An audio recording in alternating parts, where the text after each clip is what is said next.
হরে কৃষ্ণ। ওম নমো ভগবতে বাসুদেবায়।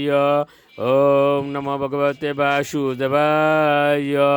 ওম নমো ভগবতে বাসুদেবায়। শ্রীমদ্ ভাগবত তৃতীয় স্কন্দ স্থানম সৃষ্টি স্থিতি। বিংশতি অধ্যায় মৈত্রেয় বিদুর সংবাদ। শ্লোক 46। তে তু তজ্জগৃহু রূপম ত্যক্তম যৎ পরমেষ্টিনা মিতুনিভূয় গায়ন্ত স্তমে বুষসি কর্মবীয়। অনুবাদ: কিম পুরুষ এবং কিন্নরেরা ব্রহ্মার পরিত্যক্ত সেই প্রতিবিম্বিত রূপটি গ্রহণ করেছিলেন। তাই তারা তাদের পত্নীগণ সহ প্রতিদিন উষাকালে তার কার্যকলাপের বর্ণনা করে তার গুণগান করেন।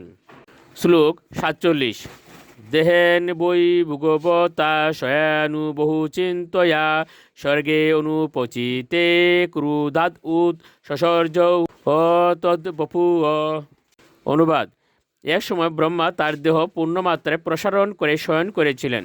তিনি তার সৃষ্টিকার্য বৃদ্ধিপ্রাপ্ত হচ্ছে না দেখে অত্যন্ত চিন্তান্বিত হয়েছিলেন এবং ক্রোধবশত তিনি তখন তার সেই শরীরও পরিত্যাগ করেছিলেন। শ্লোক 48।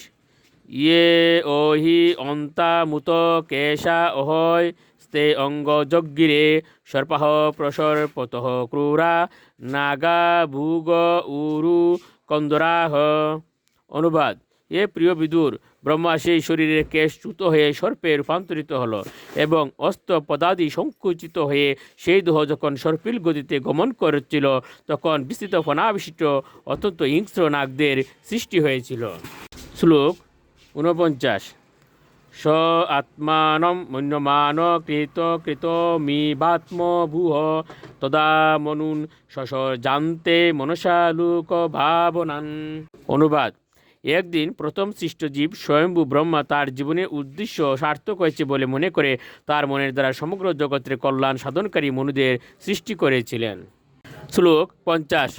তৈবহ সুহ শ্রীযৎস্বয়ং পৌরম পুরুষম আত্মবান তান দৃষ্টা ইয়ে পুরা সৃষ্ট প্রশংসু প্রজাপতিম। অনুবাদ: আত্মতত্ত্বজ্ঞ স্রষ্টা ব্রহ্মা মানুষদের তার স্বরূপ দান করেছিলেন।